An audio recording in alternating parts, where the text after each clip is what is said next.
Hi there everybody, it's Yo-Yo Me, and today I'll be reviewing TSM versus LGD and C9 versus Fnatic. So TSM versus LGD first. TSM starts off with a Lee Sin ban. TBQ's only been known to play Lee Sin, that's his main champion. LGD does an Azir ban, Bjergsen's good on Azir. Then TSM is really targeting TBQ's jungle pool with Rek'Sai. They're trying to force him onto a different pick, perhaps the Vi, which he did abysmally on, if I remember correctly. And then their LGD bans Gangplank. Gangplank's a very strong pick right now, typical ban. But TSM's strategy here is to really just focus on the jungle bans. They ban Kog'Maw. Imp's very strong on Kog'Maw. LGD's been known to play some semi-protected Kog'Maw comps with Godv playing Lulu, and it's a very team-specific ban. TSM clearly has a very team-specific ban strategy against LGD, while LGD seems to be banning more of the power picks, just Azir, Gangplank, and Elise. Elise is easily a first pickable jungler. We've seen that in many games now. She's just completely first pickable. TSM looks to be taking, some time with their picks. TSM first picks Mordekaiser. Now, Mordekaiser is a very interesting pick because he fills an AP role in the AD carry role, and he's easily kited. So what LGD really should do is pick a whole bunch of ranged kite champions. If they do that, Mordekaiser's never going to be able to get onto them. The only thing Mordekaiser will be effective for, and he'll be effective at it, is to take dragons. Now, when Mordekaiser takes dragons, he becomes essentially a ranged siege champion because he can control the dragon, and the dragon does an absurd amount of damage to everything in the world. So LGD responds to the Mordekaiser pick with a Kalista and a Lulu. Now, as I was saying, Mordekaiser is a very kiteable champion. Who kites better than Lulu and Kalista? Both are spectacular kiting champions. Team Solo Mid responds with a Gragas pick and a Thresh pick. The Gragas pick can knock people into your team. The Thresh pick can, pick with hooks, and they're trying to solidify their composition around the Mordekaiser.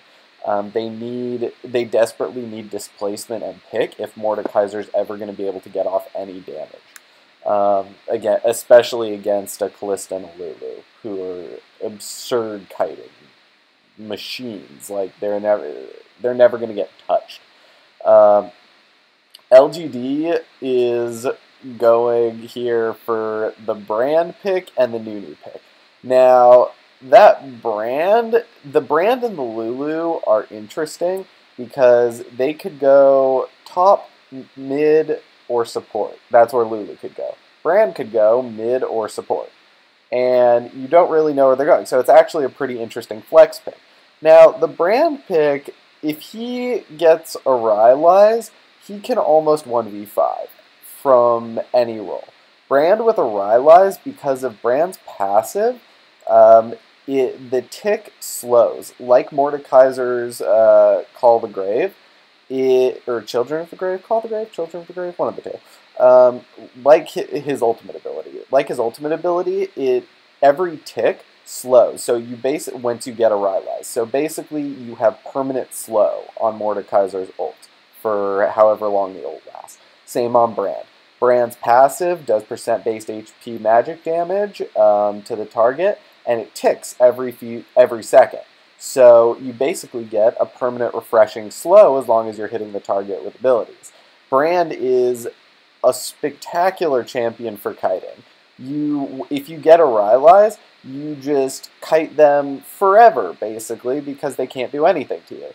And then the Nunu pick is there to solidify even more kiting and just create a zone of control. The TSM rounds out their composition with the Twisted Fate, which is actually an excellent pick because Twisted Fate can easily get into the backline and disrupt the kiting ability of the LGD Gaming. In essence, just providing more pick potential to TSM if LGD, if any of their champions, because they're so squishy, are ever are ever out of order, if they're ever somewhere by themselves, Twisted Fate's going to make their life a living hell. And TSM responds with Darius, which is just, the standard top lane Darius pick. I don't think it's particularly good here. Darius doesn't really have a way to get into the team, especially against a team that's so focused on kiting. But LGD, weirdly enough, rounds out their composition with a final pick, Diana. Now, Godby is famous for picking Diana with teleport, and he's very, very good on it. But it kind of belays their whole composition. TSM's goal is to create picks with Gragas, Thresh, Twisted Fate, and then to get the Mordekaiser into position where he can take someone out, get a ghost with his Call to Grave, or get a dragon and siege. Now, LGD's goal is to kite out the Mordekaiser, kite out the rest of the composition, and Diana doesn't do that. Diana can provide split push, Diana can provide one-shot potential, she can dive the backline, but she can't really kite. So I think it's an odd pick. It's not terrible. It's really quite good against Twisted Fate and lane, but it's not quite fitting their composition appropriately. That being said, I think LGD had a smart counter to the Mordekaiser pick. I think that TSM responded to that really well with the Twisted Fate pick. And the compositions are both very interesting. And next we have Cloud9 versus Fnatic. Now, this game is spectacular. I highly recommend you go watch it. Cloud9 is first bans Elise, strong jungler. Fnatic first bans Gangplank, we're seeing more of the same. Cloud9 bans Rengar, Cloud9 bans Olaf, which is a ban specific against Reignover. Fnatic really likes using the Sivir Olaf composition to just run at the opponents in the mid game, and it's very strong, very hard to beat, especially with the scaling comps that Cloud9s really seem to enjoy running with Azir, Tristana, Jinx, those champions. Fnatic bans Mordekaiser, that's a pretty powerful ban. Mordekaiser's a powerful champion. It prevents some strategies from Cloud9. Cloud9 responds with the Lulu ban. Huni's plays a ton of Lulu. I'm sure Fabivim can play Lulu. Lulu's, again, just a powerful flex pick to go along with the Gangplank flex pick. Both of those are seeing a ton of bans in the tournament. These are just fairly typical bans.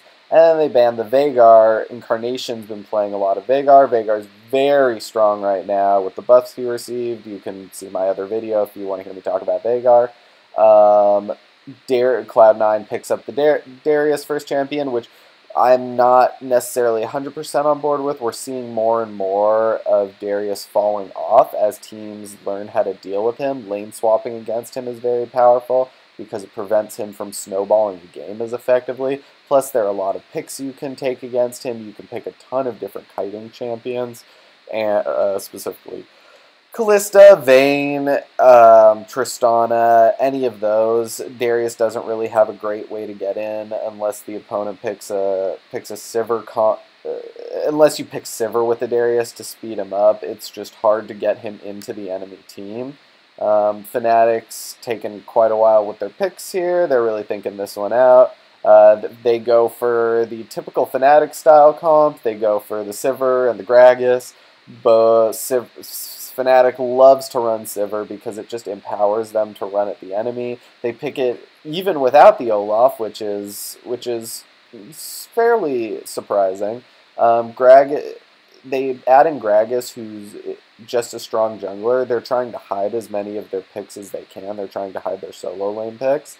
And it tells me that they don't necessarily have a concrete strategy right now. They're trying to keep it loose and fluid because Sivir, the two champions aren't necessarily counterintuitive. Both are great at setting up picks and running teams down, but they don't synergize together 100% like the way a Shyvana and a Sivir would, or a Sivir and a Darius.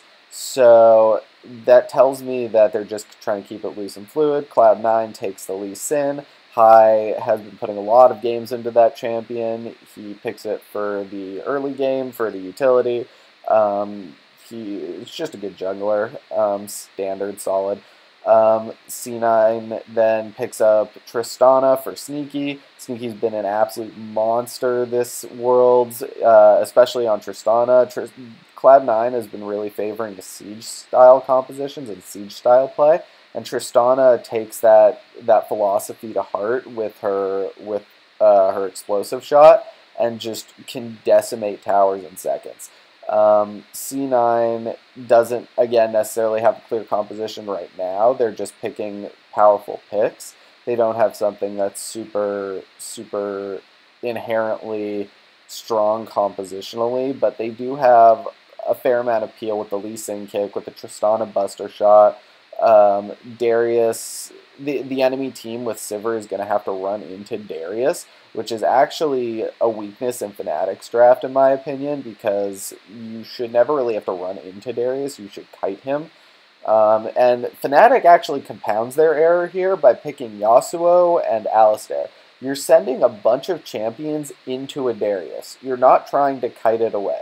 I get that you're trying to get on to the composition that C9 is building. You're trying to get onto the Tristana. You're trying to get onto whatever presumably long-range siege-style mid laner that C9 is going to be bringing.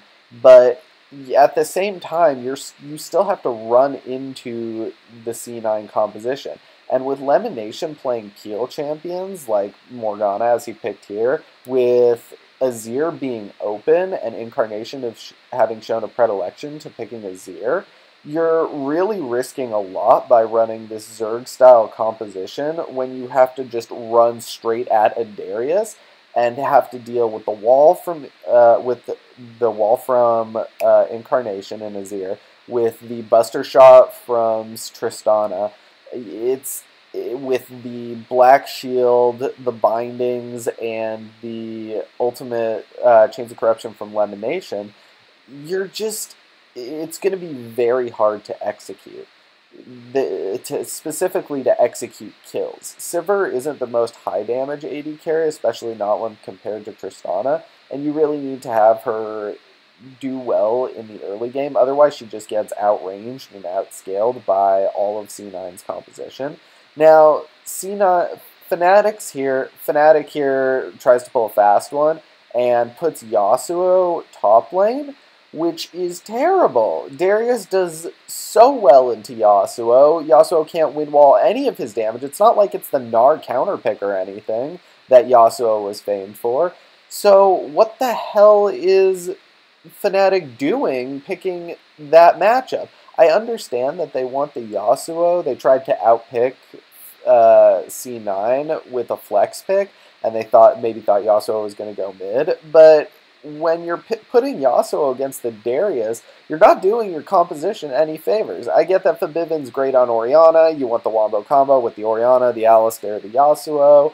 You're trying to zerg people with the Sivir, but the matchup is just so horrifically bad, and you're trying to run into a Darius and all of the things I previously mentioned.